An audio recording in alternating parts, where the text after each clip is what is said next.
Irmão, sem demora, abra comigo na primeira carta do apóstolo Pedro, no capítulo 1, 1 Pedro 1. Vou dar uns recados e nós já iremos para a palavra.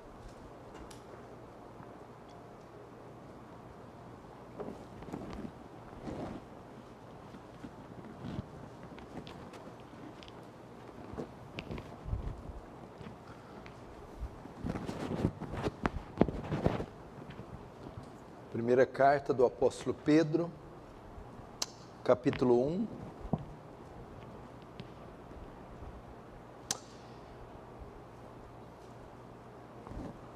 Bom, nós fomos surpreendidos com essa decisão de última hora da Suprema Corte, permitindo a reabertura dos cultos religiosos de todas as religiões, com as devidas limitações e os devidos cuidados. Que nós possamos louvar o Senhor por mais esse ato de misericórdia e vamos insistir, orar para que isso permaneça. Afinal de contas, não dá mais para ter o nosso direito de cultuar o Senhor tirado de nós, até porque isso não é constitucional. Nós temos esse direito, até em períodos de guerra, quando nações são cercadas pela guerra, mesmo em tempos assim, eles não são privados dos cultos religiosos, da sua fé. E nós, apesar de estarmos numa crise, estamos longe de ser um estado parecido com isso, estado de sítio, ou de guerra, de calamidade total. Então, que muitos irmãos, muitos pastores agora decidam permanecer com suas igrejas funcionando, adorando ao Senhor e, claro, com as devidas restrições e cuidados. Então, amanhã nós voltaremos como de costume, às 10 da manhã para o grupo da manhã, um culto, dividir o domingo em 2 cultos, 2 períodos, amanhã 10 da manhã, e para a turma noturna, amanhã às 19 horas, às 7 da noite, vai ser um culto, que vamos celebrar o domingo de Páscoa, é uma data que todo mundo cristão celebra, e graças a Deus vamos poder fazer isso juntos, unidos em um culto público. Então fique aí marcado, amanhã 10 da manhã para o grupo da manhã e 19 horas para o grupo noturno. Primeira carta do apóstolo Pedro, no capítulo 1, vamos ler os versos 6 e 7. Diz assim, verso 6: Nisso exultais, embora no presente, por breve tempo, se necessário, sejais contristados por várias provações, para que, uma vez confirmado o valor da vossa fé, verso 7, muito mais preciosa do que o ouro perecível, mesmo apurado por fogo, redunde em louvor, glória e honra, na revelação de Jesus Cristo. Deixa aberto aí, não feche apenas os olhos, vamos orar mais uma vez. Pai Santo, a Ti a honra, a glória e o louvor por esse dia especial, por esse ato de misericórdia da sua parte, que permite o Teu povo se reunir para adorar o Senhor.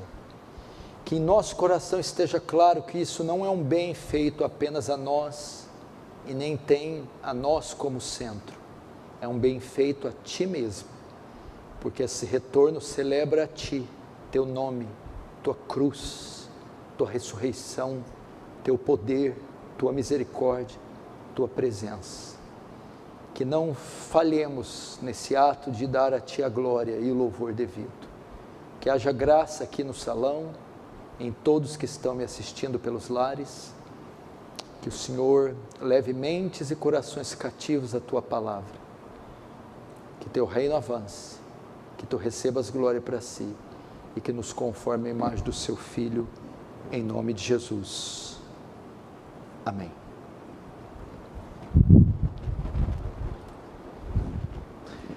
Irmãos, eu estava meditando nos últimos dias, exatamente nessa passagem que nós lemos.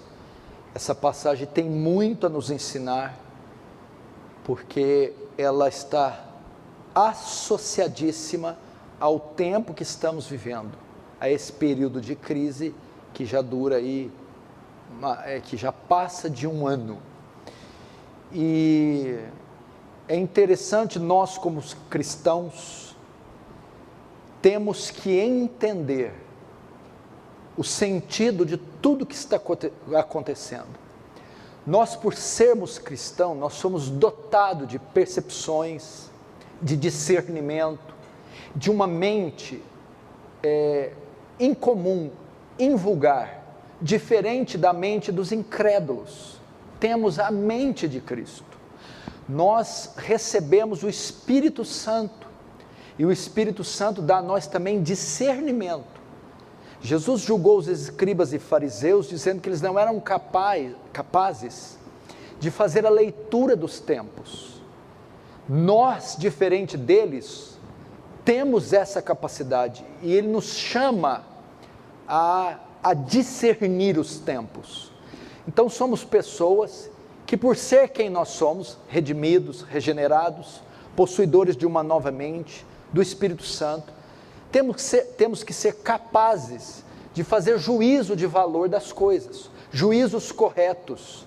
Temos que ser capazes de avaliar as coisas e entender o sentido delas. Então nós não estamos aí na terra passando essas coisas que passamos em nosso cotidiano, principalmente dessa situação, e ela não pode simplesmente ocorrer por ocorrer, não fazer o menor sentido. Nós temos que buscar o sentido, nós temos que fazer o juízo dessas coisas, perceber o que está acontecendo.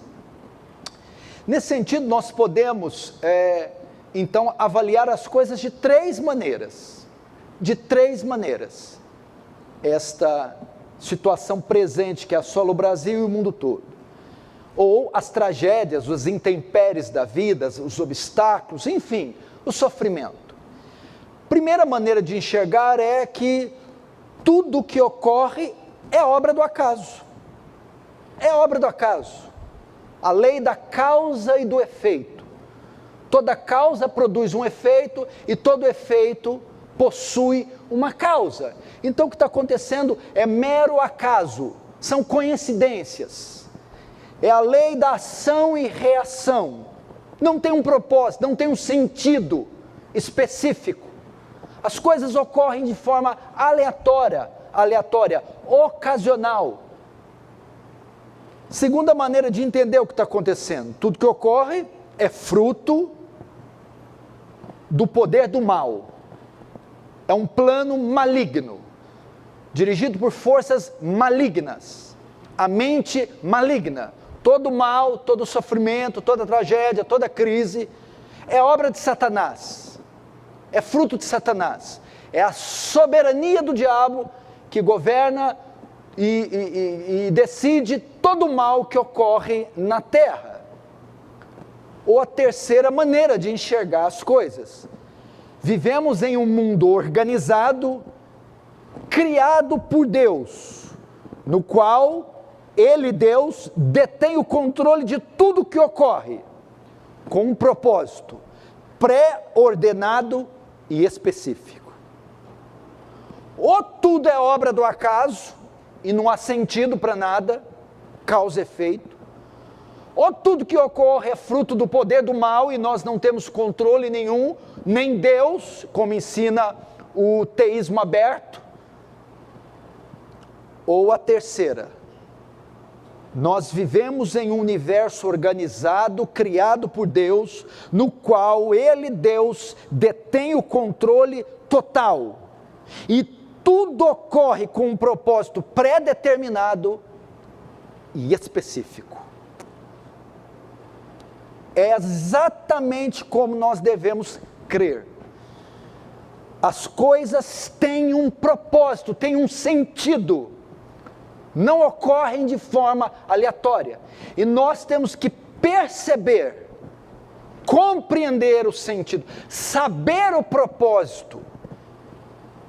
E nesse caso, é exatamente a situação que o mundo foi submetido e que nos envolve. Nós precisamos saber qual é a pedagogia, quais as lições, o que Deus pretende, o que Deus quer, fazer a leitura correta e tirar o aprendizado daquilo que nós entendemos que não é obra do acaso, mas cumpre uma agenda, cumpre com precisão a agenda de Deus. Isso que nós estamos vivendo cumpre com precisão a agenda de Deus. E nós não podemos ser pessoas nécias, tolas, simplesmente desejar que tudo acabe, sem que aquilo tenha algum propósito, ou que saibamos qual propósito é, e venhamos a extrair este propósito. Nesse sentido, este texto de Pedro, como poucos textos nas Escrituras, revelará o principal papel do sofrimento, das provações, das crises, das tribulações do dia mau. Este texto, como nenhum outro nas Escrituras, revelará o principal propósito das tragédias, das pandemias, das epidemias, do mal e do sofrimento. Preste muita atenção, e você que está me vendo em casa. Vamos entrar no texto e vamos ao primeiro princípio. Vamos discorrer o texto. Essa carta foi escrita para os cristãos dispersos da Ásia, os cristãos dispersos, que estavam passando uma terrível perseguição, estavam sendo submetidos a uma intensa provação. Dentre outros propósitos da carta, um deles é consolar esses cristãos que estavam sofrendo muito. E o texto começa como? Verso 6: nisto exultai, embora no presente, por breve tempo, se necessário, sejais contristados por várias provações. Verso 6 disse: embora no tempo presente, os crentes dispersos da Ásia estavam passando por uma provação. Quando diz no presente, era o estado atual deles, a condição presente deles, era de uma provação, era de uma aflição, era de uma crise, de uma tribulação, ok? No entanto, ela era mais que uma provação, ela era a provação. Eles estavam enfrentando uma provação ardente, intensa, profunda. Notem que na vida do crente as provações se distinguem de uma para outra. Existem provações leves, temporárias, provações médias, e existem provações distintas, incomuns, descomunais. É o chamado dia mau. Efésios 6,13, Paulo diz: portanto, tomai toda a armadura de Deus para que possais resistir no dia mau. Esses crentes estavam passando o dia mau, estavam enfrentando o dia mau. O que é isso? A mais severa provação de todas. A maior crise que eles já atravessaram. O pior momento que eles atravessaram. O dia mau. Na semelhança deles, nós, que desde que viemos à fé, passamos por provações e tribulações, o mundo, há uns meses atrás, entrou num período de provação, que envolveu toda a população mundial, que em um grande grupo, fez com que eles passassem algo há muito tempo não visto, de certa forma, todos nós estamos atravessando o dia mau. O dia mau. Não é uma provação corriqueira. Não é uma situação comum. Não é algo que tem um período curto e que tem um grau de intensidade leve. Não. Estamos passando algo que a cada dia que passa se torna mais extenso, tamanho, duração, e mais intenso, profundidade, teor. O que Paulo quer dizer com esse termo? Tomai toda a armadura de Deus para que possais resistir o dia mau. O dia. Primeiro ele fala de dia. Dia remete para uma fase, um período, uma circunstância, um momento da vida. Mal da ideia de um dia de tribulação, de um dia de provação, ou seja, na caminhada do cristão que ele passa por diversas situações, inclusive provações, chegará um dia que ele vai passar pela sua mais severa provação. Esse é o dia mau. É um dia que nós somos tentados todos os dias, nós temos fases de problemas, somos assediados pelo diabo, temos problemas com enfermidades, isso acontece. Mas há um período que nós atravessamos, onde todos os canhões do inferno parece que estão mirados, única e exclusivamente, para você. Parece que todas as coisas e áreas, elas convergem em você. Esse é o dia mau. É um dia de intensas provações, onde o cristão individual, o coletivo, é provado até o seu limite, até o limite das suas forças. É algo distinto, é algo descomunal. É igual Jesus chegando, pegando no ombro de Pedro e dizendo: Simão, Simão, Satanás pediu permissão para peneirar você, para cirandar você como se ciranda o joio, e eu roguei ao Pai por você. Esse Simão não era algo corriqueiro. Simão, a sebe vai ser tirada, como foi de Jó, e o inimigo virá com toda a sua força contra você. Esse era presente, a realidade presente desses crentes. Essa é a nossa realidade presente.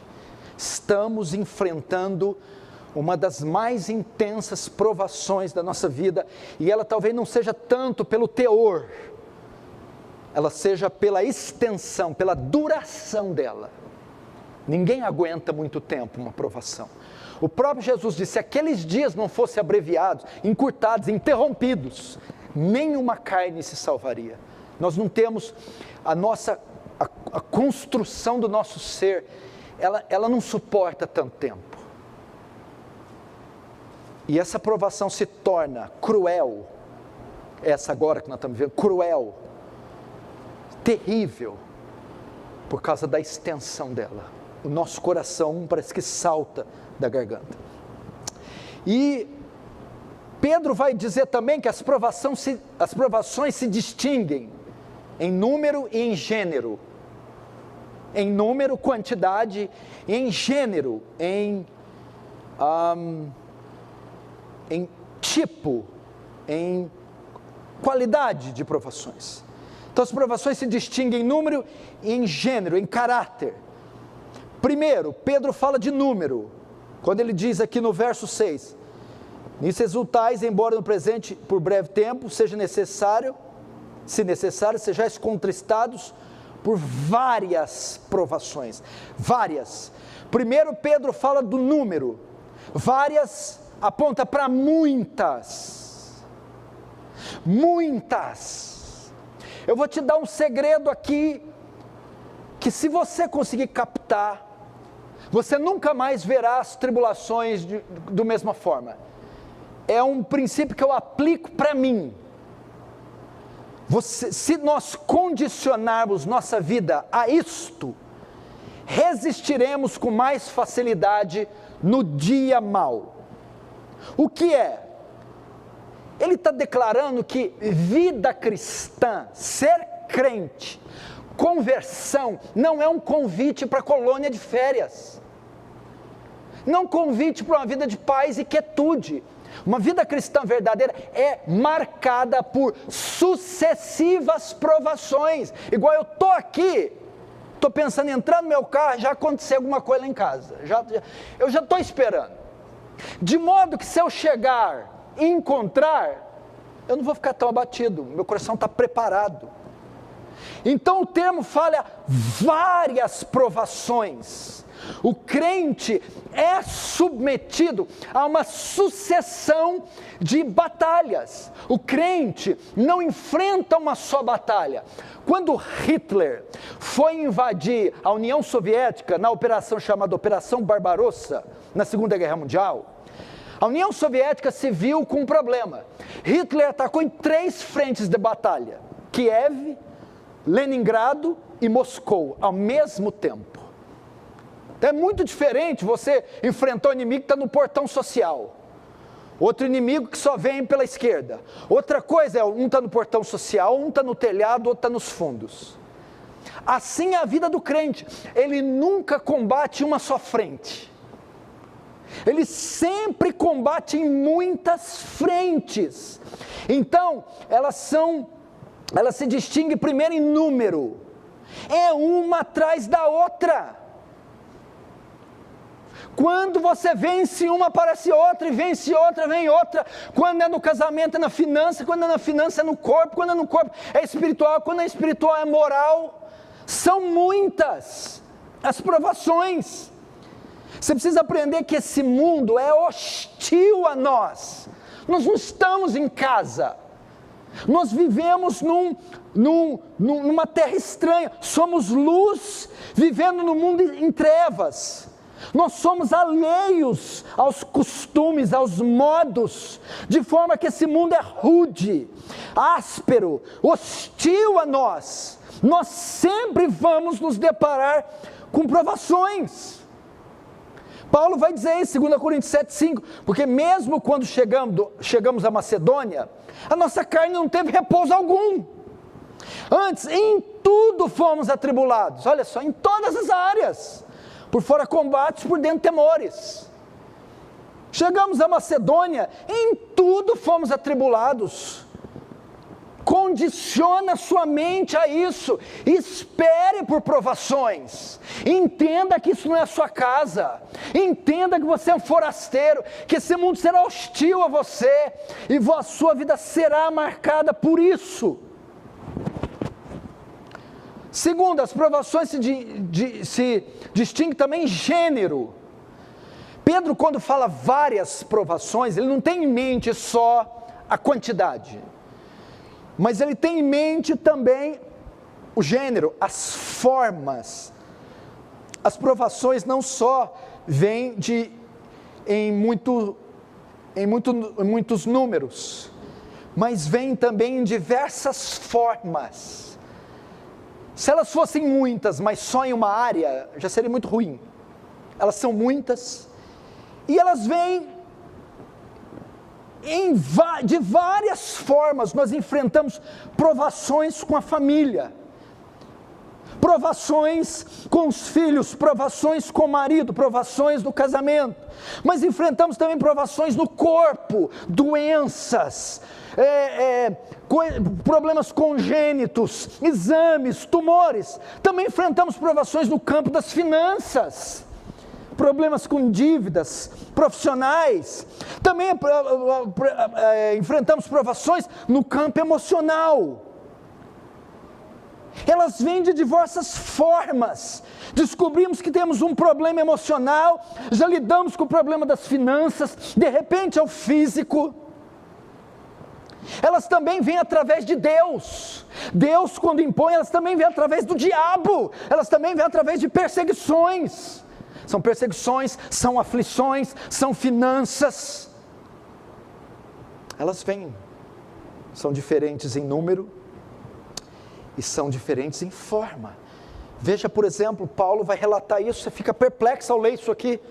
2 Coríntios 11, 26, 28. Em jornadas, muitas vezes, em perigos de rios, nós passamos, em perigos de salteadores, em perigos entre os da nossa pátria, em perigos entre os gentios, em perigos na cidade, em perigos no deserto, em perigos no mar, em perigos entre falsos irmãos, em trabalhos, em fadigas, em vigílias, muitas vezes, em fome e sede, em jejum, muitas vezes, em frio e nudez. Além das coisas exteriores, há algo que pesa sobre mim diariamente, a preocupação com todas as igrejas. Veja só a diversidade de tribulações, de provações que Paulo passava. Elas eram um grande número e distinguiam uma da outra, em todos os campos. Assim acontece conosco. Está com problema no corpo? Quando sarar, vai para a alma. Vai curar a alma, aí vai para a família. Resolveu o problema do filho, pula no marido, e às vezes fica um tempão, a provação gosta do marido, ímpio, cabeçudo, ela adora ele. Pula do marido, aí vai para você, porque murmurou, criticou demais o marido, agora é sua vez. Saiu de você, vai para Satanás.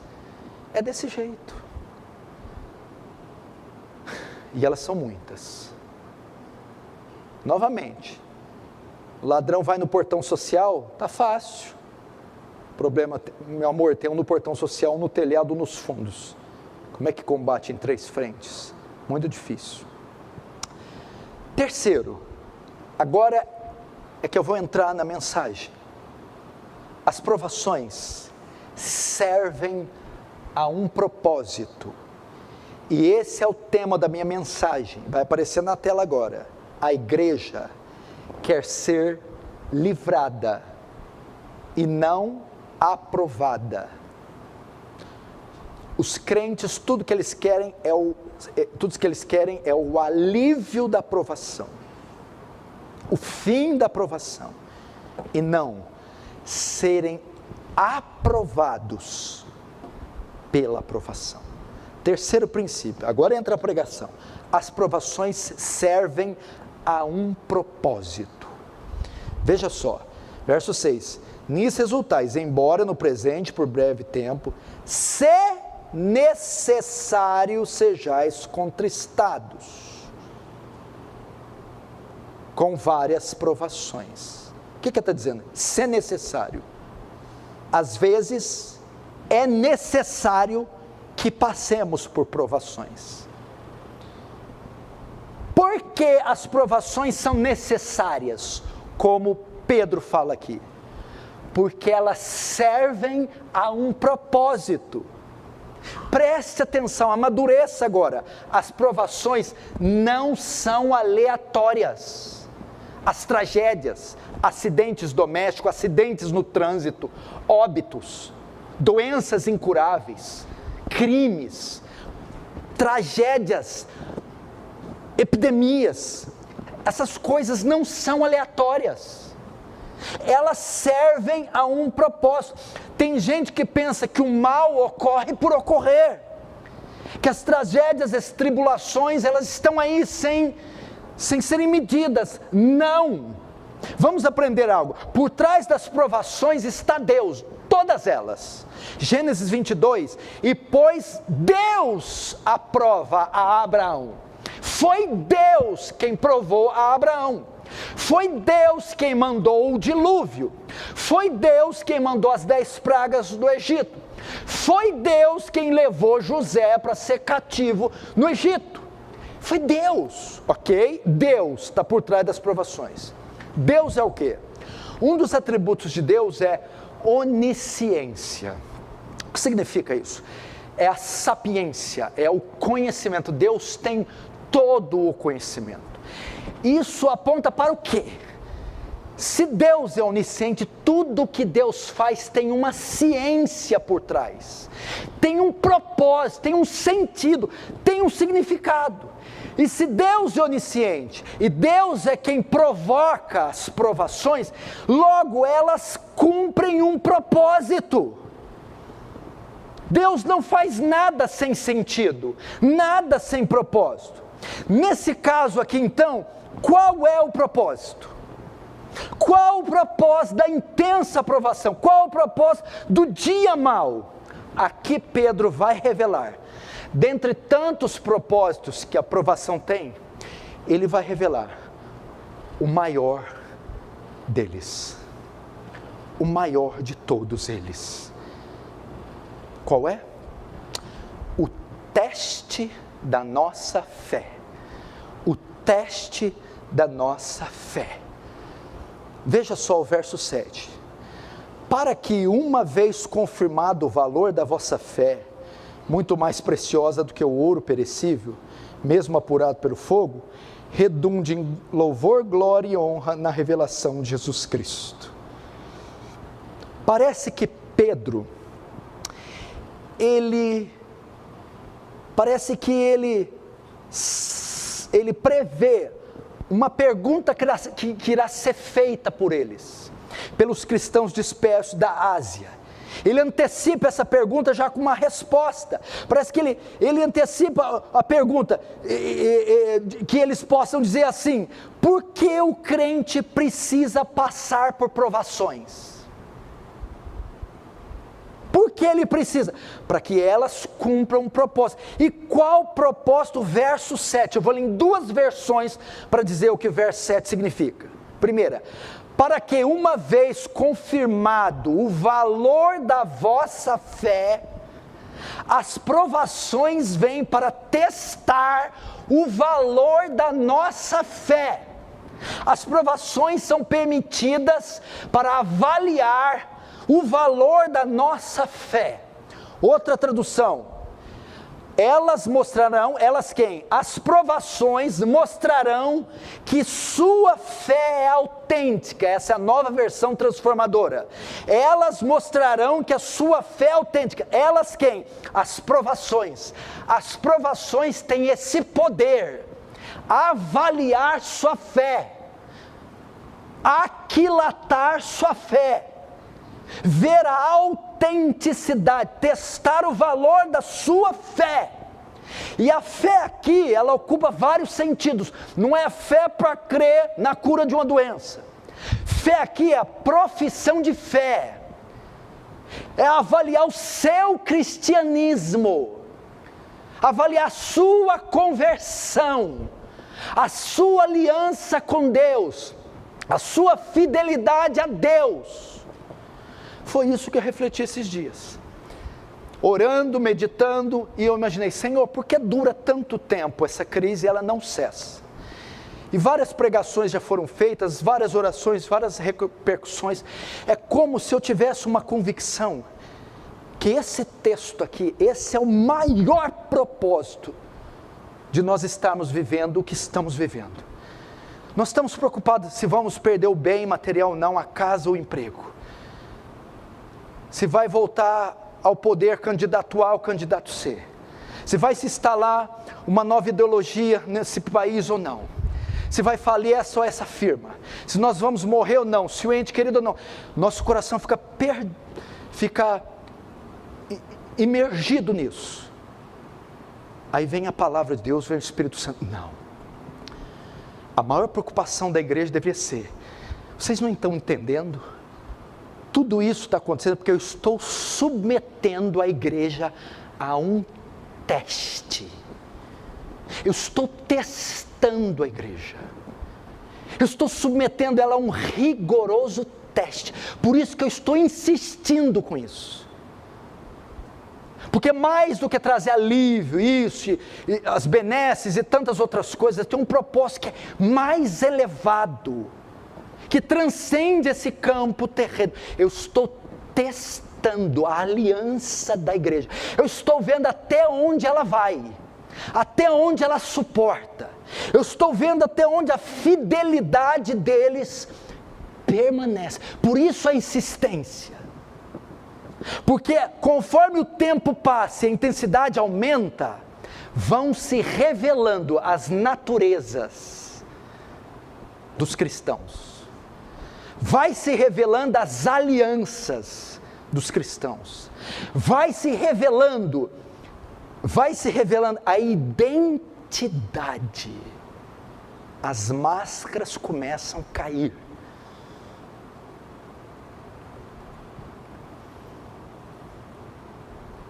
Esse é o propósito.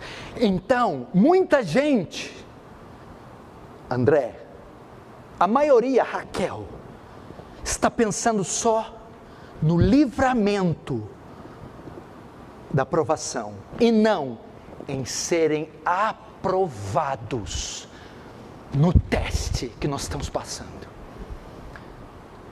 Estão tão preocupados com o alívio, com o conforto, com a vida normal na terra, que não estão pensando que desde março de 2020, Deus está com os olhos em nós e está nos avaliando, está pesando na balança nossa conduta, está avaliando de dia e de noite a nossa postura diante dessa crise. Então a nossa preocupação não deveria ser o quanto dinheiro vamos perder, o quanto do físico será comprometido, o quanto dessa terra disse daquilo, mas deveria ser: será que estamos sendo aprovados nesse teste que estamos passando? Será que seremos provados e sairemos aprovados naquilo que é a maior causa da crise?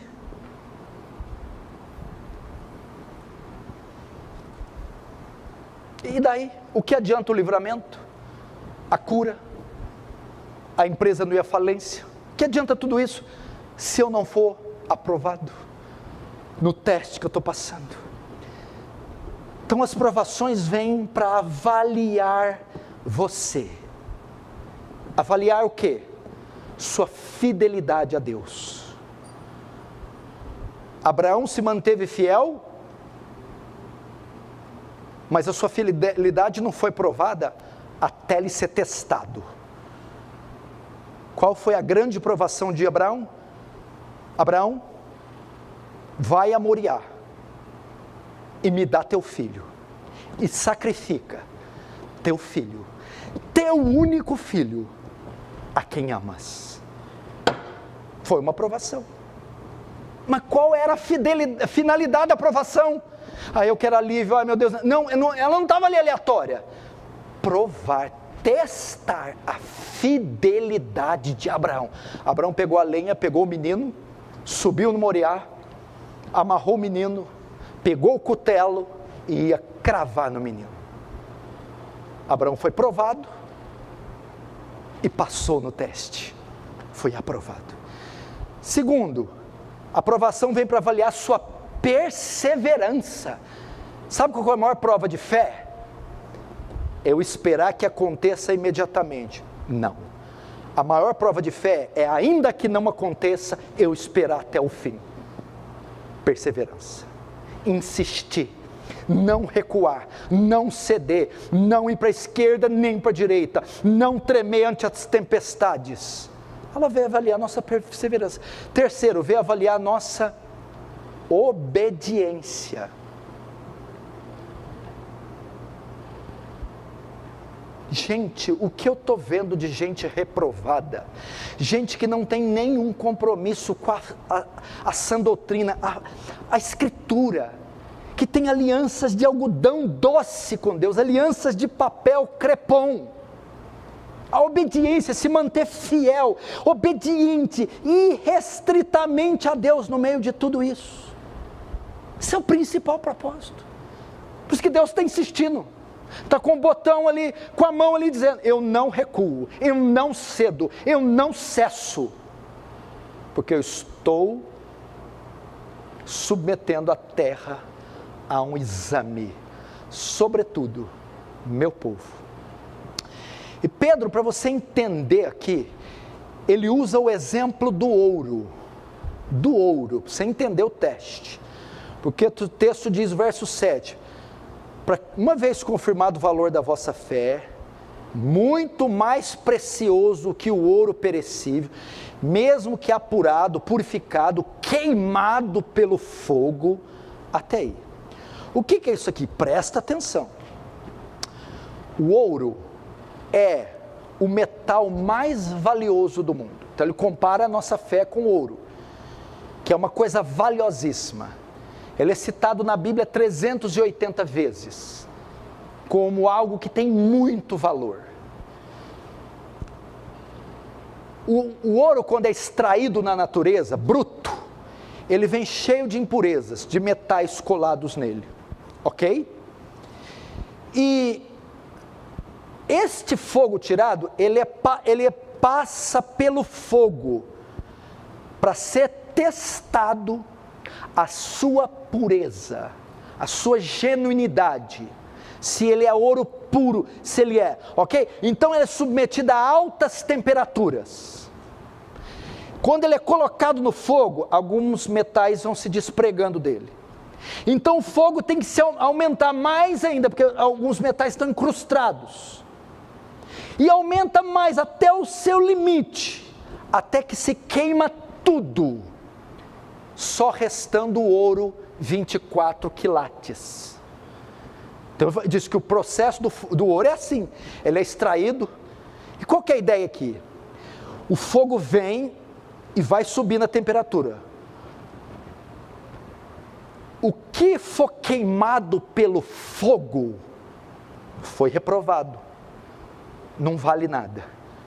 O que passar pelo fogo e continuar intacto, esse é ouro, esse tem valor. O que queima, não resiste ao teste, é escória, não é ouro. O que permanece, resiste à temperatura, é ouro genuíno, entendeu?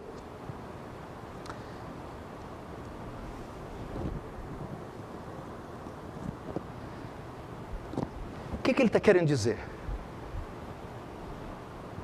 Que nós só podemos validar nossa fé, nossa conversão, nossa fidelidade a Deus, quando somos submetidos ao fogo da provação. E assim como no ouro, ela vem em etapas. Assim está acontecendo nessa crise. Começou sorrateira, vai aumentando em tempo, em intensidade, e vai começando a mexer conosco.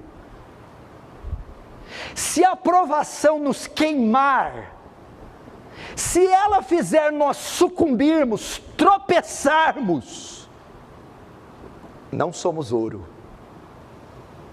A fé não foi autenticada. Fomos descobertos, éramos a escória. Se a provação for aumentando em tempo, em intensidade, permanecermos fiéis, ela queimar tudo, mas a fé permanecer, opa, isso é ouro puro, é crente verdadeiro, é convertido verdadeiro, a fé foi aprovada. Há mais de um ano estamos sofrendo todo tipo de embates, e essa crise está sendo marcada pela intensidade e principalmente pela duração.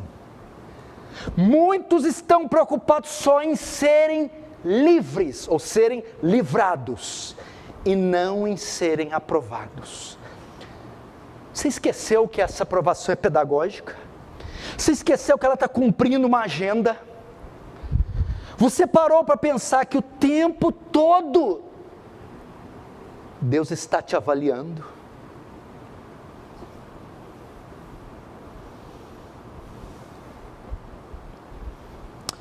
O tempo está aumentando, a prova está se intensificando. Para quê? Deus quer ver até quando nós suportamos. Deus quer ver nossa reação. Deus quer testar nossos frutos e nossos dons. Repare a metáfora do ouro. A ideia é assim, colheu, é precioso, é genuíno, só vamos saber se passar pelo fogo. Queima, queima, queima, queima tudo, só até ficar ouro 24, ouro puro. O que queimou não era ouro, o que permaneceu pelo fogo é ouro. Aquele que sucumbiu, que praguejou, que tropeçou, que murmurou, que se desviou, que pecou, teve a fé reprovada pelo fogo da pandemia. Aquele que mesmo em meio às intensidades, o grau do fogo, permaneceu, teve a sua fé autenticada, aprovada. De fato, esse é filho de Deus, esse é convertido, esse provou sua fidelidade a Deus. Você quer ver um negócio? A fé é para testar nossos dons e nossos frutos. Vamos lá. As bem-aventuranças. O que são as bem-aventuranças? São 8 bem-aventuranças. Elas são marcas do verdadeiro cristão, não é isso? Os pacificadores, os misericordiosos, os que choram, os humildes de espírito, os mansos, ok? A Bíblia diz que vós sois o sal da terra. Nós somos comparados a um condimento que dá sabor e impede o alimento de apodrecer. Então, a presença da igreja na sociedade dá a ela sentido, ilumina e restringe ela do mal. Dons. Esses são nossos frutos, nossos dons. Ok?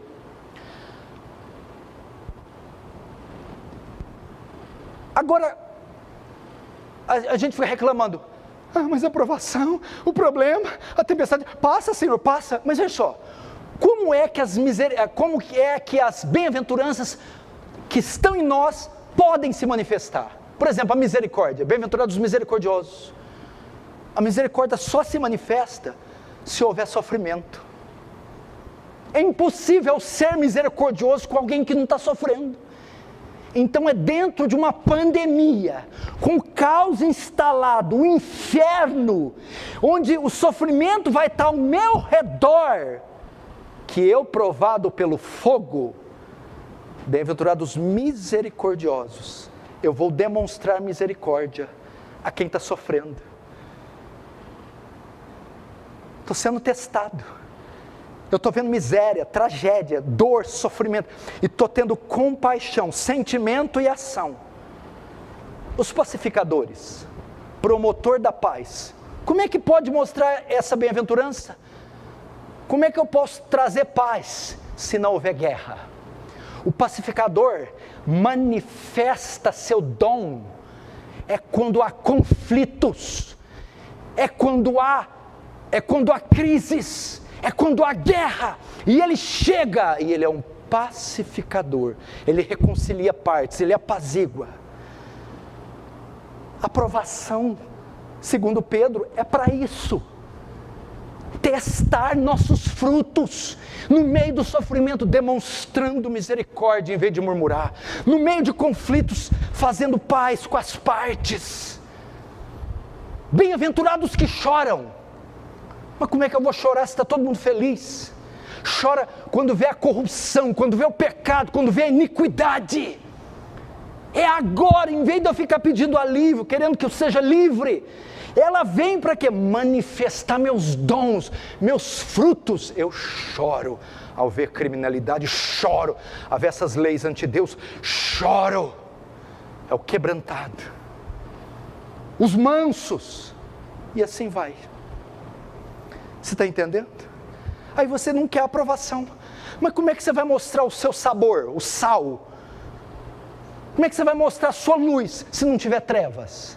Como é que você vai ter misericórdia se ninguém tem problema? Ninguém tem dor? Como é que vai mostrar paz se não há conflitos? É nessa hora que a igreja entra, que ela mostra a sua força, que ela mostra o seu poder. É isso que a aprovação está fazendo, testando. Assim como as bem-aventuranças é um teste da salvação, como é que eu sei se eu sou salvo ou não? Vê se você tem as bem-aventuranças. Mas como eu as percebo? É na pandemia, é no terremoto, é no tsunami, é no desemprego, é nas guerrilhas. É no dia mau que eu mostro o bem que há em mim.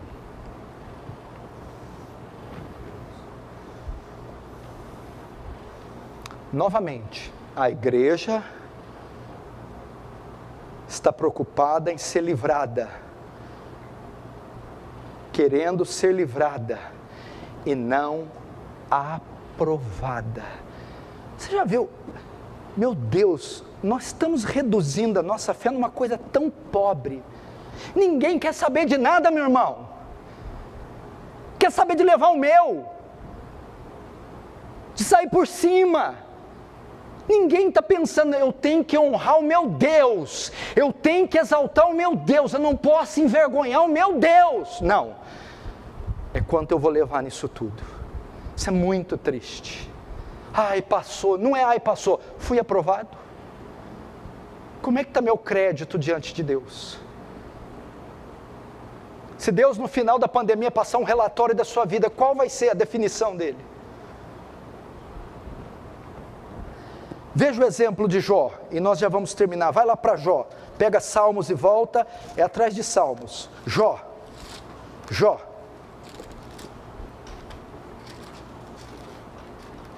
Jó capítulo 1.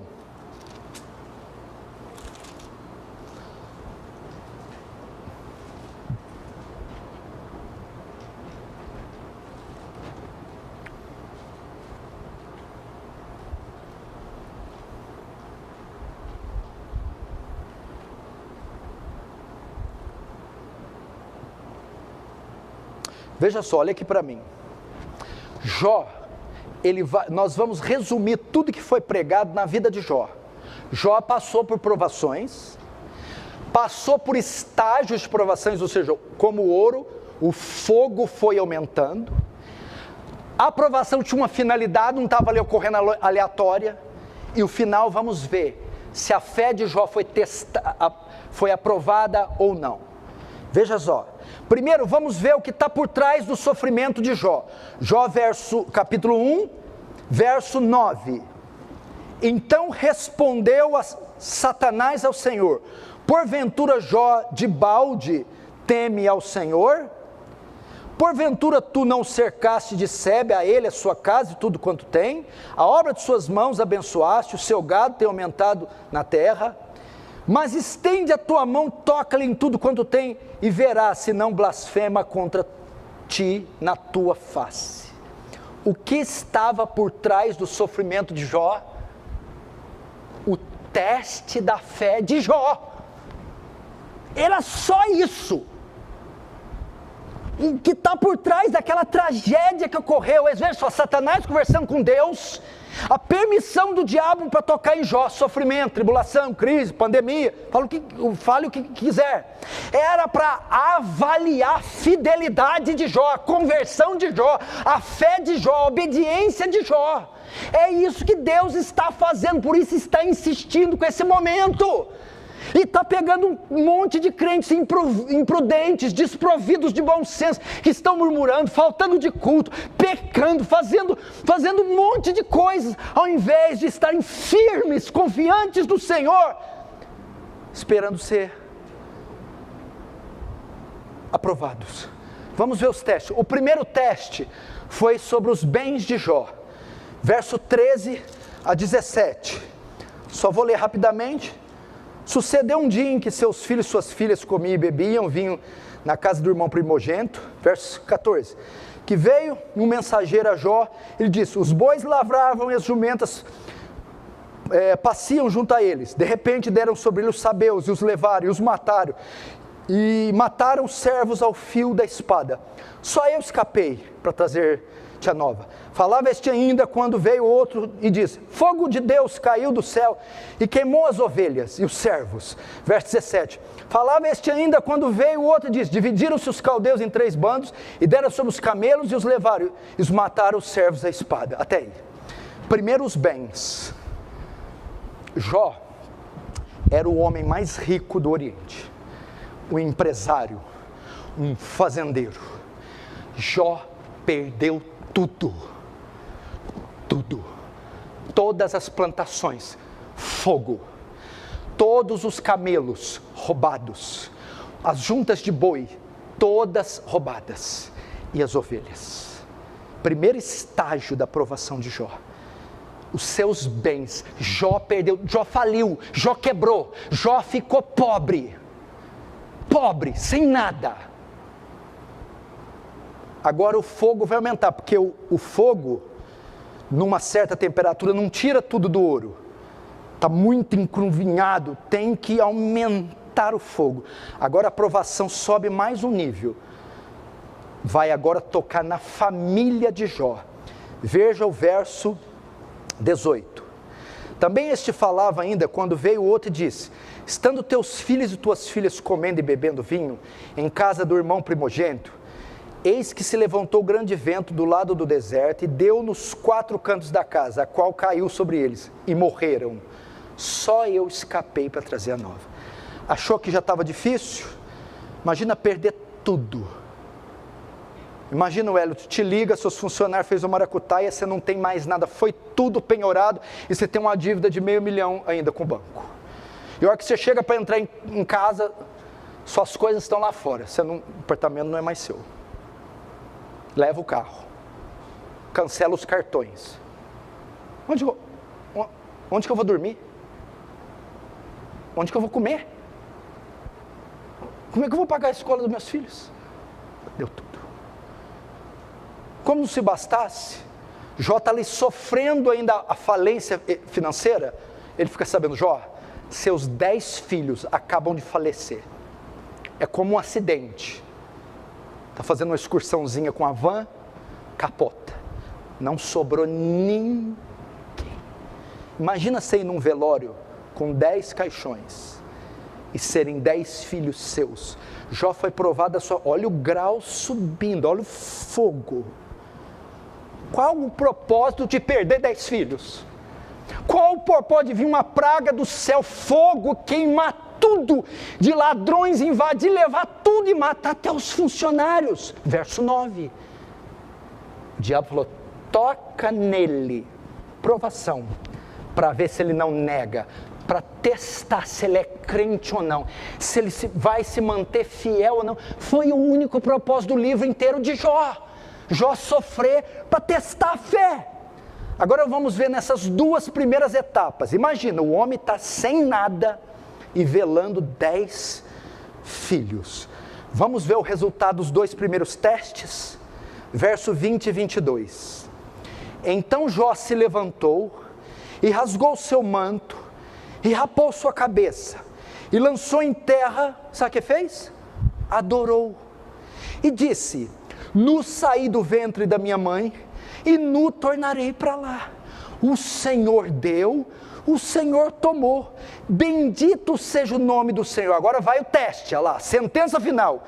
Em tudo isso Jó não pecou, nem atribuiu falta alguma a Deus. Provado e aprovado. Ele não sabia que estava sendo testado. Debaixo do horror daquela provação. Foi o dia mau de Jó. Em tudo isso não pecou, não desfez aliança, não desonrou a Deus. Pelo contrário, louvou e disse: nu saí do ventre, nu que eu torne para lá. Não foi o Senhor quem deu, o Senhor quem tome. Deus espera que nós façamos isso agora. Deus está avaliando a gente quando a gente estiver diante de um óbito, diante de uma crise financeira, diante de uma enfermidade. O Senhor me deu a saúde, por que Ele não pode dar doença? O Senhor me deu o meu emprego, por que Ele não pode tomar? Bendito seja o teu nome, Senhor. Ele espera que sejamos provados e aprovados. Agora o último teste, foram 2, agora o terceiro, o teste de fogo. Agora o fogo vai aumentar como a fornalha de Nabucodonosor, 7 vezes mais. O ouro vai passar agora por o mais alto grau das chamas. Jó vai ser provado no seu corpo, na sua própria vida, na sua saúde. No capítulo 2, vamos lá, capítulo 2, no verso 7. Então Satanás saiu da presença do Senhor e feriu a Jó de tumores malignos, desde a planta do pé até o alto da cabeça. Verso 8. Jó, sentado em cinza, tomou um caco, uma telha, para com ele se coçar, se raspar. Olha o grau, fogo no seu limite. ele foi cometido de uma úlcera, de uma lepra, não sei, de uma hanseníase, de uma necrose, de um câncer de pele, da planta do pé alto da cabeça. E a figura da telha é para mostrar que esse homem está aparecendo uma ferida ambulante, se coçando com telha. O estado daquele homem era deplorável, foi provado no grau máximo. Qual o objetivo? Ele ficar doente? Aleatório, causa e efeito, não sei o quê. Tem um propósito: testar a fé de Jó. Agora note, igual agora, começou em março, 1.000 mortos, meia dúzia de desempregados, foi indo, 300 mil, e não sei, olha a crise, olha o negócio deixando a gente surtando, olha o fogo aumentando, não passa. Qual a finalidade disso? Deus quer ver até onde nós vamos. Agora vamos ver o teste, o resultado do teste. Se Jó passou pelo grau máximo, vamos ver versos 9 e 10. Então sua mulher disse: ainda conservas a tua integridade? Amaldiçoa a Deus e morre. Olha o verso 10. Mas ele respondeu: falas como qualquer doida. Temos recebido o bem de Deus? Não receberíamos também o mal? A sentença agora: em tudo isto não pecou Jó com seus lábios. Sabe qual foi o resultado? Aprovado. Ouro puro, ouro 24, testado pelo fogo. Em tudo isso, em tudo que? Em toda essa provação, Jó, como Pedro insinua, provou a sua fé pelo fogo. E ela foi achada autêntica, pura, verdadeira. Esse é o motivo de estarmos passando. E o que nós estamos passando, gente? Será que você pode dizer isso? Será que você tem fé? Espera aí, vem cá. Diante de um óbito de alguém que se ama, diante de um exame e vê um tumor extremamente maligno, deu metástase, você tem dias de vida. Diante de uma tragédia das mais hediondas, você poder dizer assim: mas minha mulher, meus filhos, nós não recebemos tanto bem de Deus nessa vida. Qual o problema de receber o mal agora? Em tudo isso ele não pecou. Repetir a frase: estamos preocupados em ser livrados e não em sermos aprovados. Há 1 ano Deus está peneirando, testando, provando a nossa fé.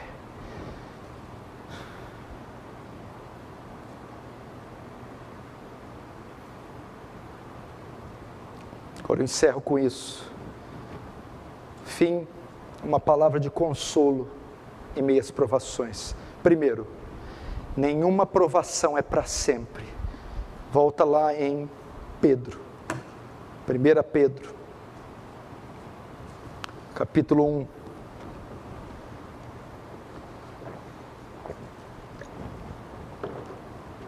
Nenhuma provação é para sempre. Veja o que diz o verso 6.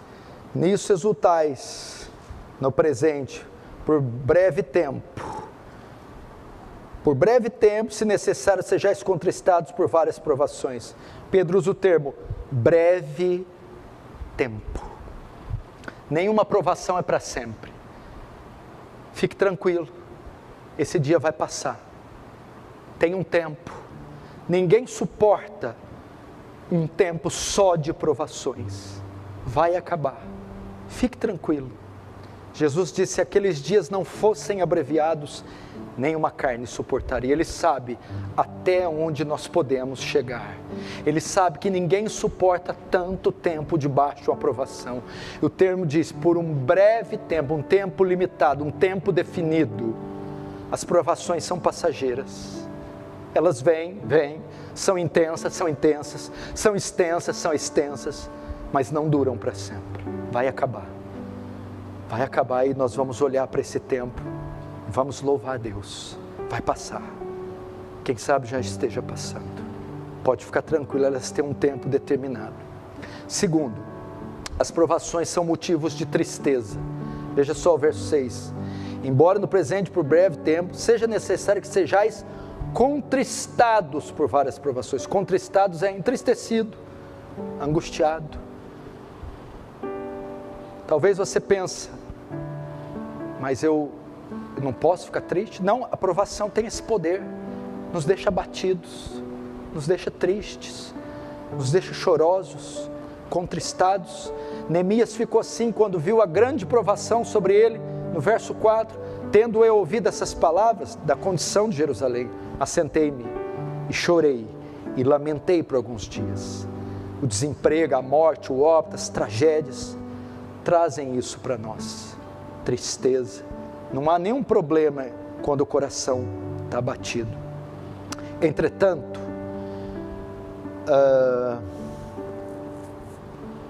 isso não deve diminuir a alegria do cristão. O que Pedro está dizendo, ainda que vocês estejam contristados pela provação, não quero que vocês fiquem nesse estado. É permitido, isso acontece, mas não deve ser essa a condição do cristão. Pelo contrário, deve ser de alegria. Veja o verso 6.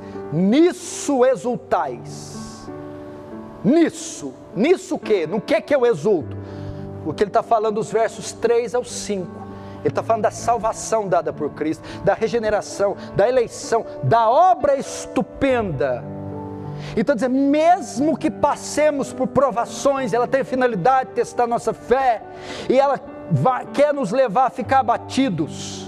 Nisso é que temos que colocar nossos olhos, nisso é que temos que nos alegrar, o fato de termos sido salvos, o fato de Cristo ser nosso Rei, o fato de nosso nome estar escrito no livro da vida, isso é a maior fonte do gozo de cristão. E que tipo de alegria? Nisso exultar. E o que é exultar? Exultar fala de explosão de júbilo, fala de fervor, de uma alegria que não cabe no coração, mesmo com esse cenário, esse cerco fechado, pelo fato de vocês serem salvos, pela Páscoa que comemoraremos amanhã, a redenção, o perdão, a reconciliação com Deus, ela tem que exceder a tristeza. Exulta porque você é salvo.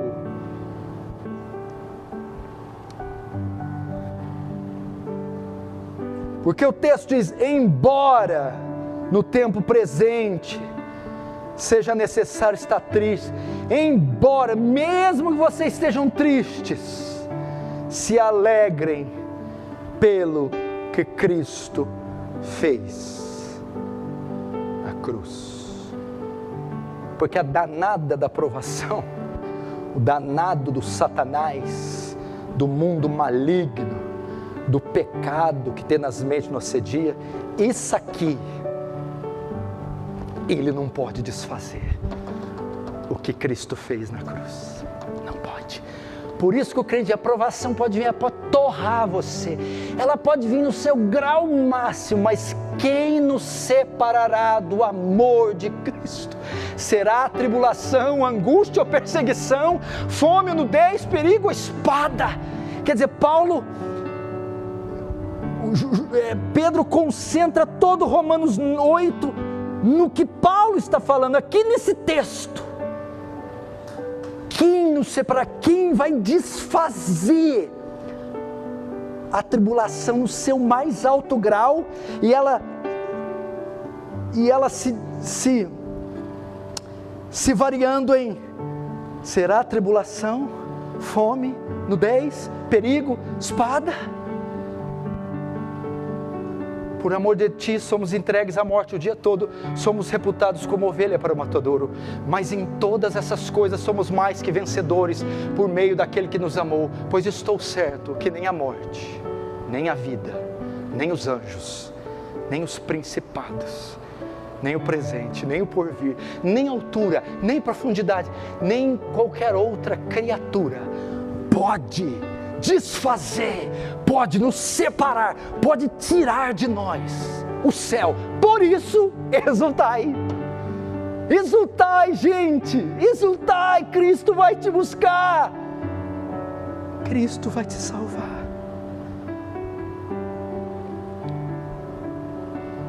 Amém? Essa é a minha mensagem essa noite. Não procure ser livre. Procure ser aprovado. Porque o que você está sofrendo é um teste para avaliar a autenticidade da sua fé, conversão, fidelidade, aliança, obediência. Eu termino com um texto que está na própria carta de Pedro, não precisa abrir, só você vai ler. 1 Pedro 4, 12 e 14. Se você puder, põe na tela aí 1 Pedro 4, versos 12 a 14. Amados, vamos escutar o hino? Não se surpreendam com as provações de fogo ardentes, pelas quais estão passando, como se algo estranho lhes estivesse acontecendo. Pelo contrário, alegrem-se muito, pois essas provações os tornam participantes dos sofrimentos de Cristo, a fim de que tenham a maravilhosa alegria de ver sua glória quando ela for revelada. Se vocês forem insultados por causa do nome de Cristo, abençoados serão, pois o glorioso Espírito de Deus repousa sobre vocês. Até aí, fecha os olhos, vamos orar. Fale com Deus agora.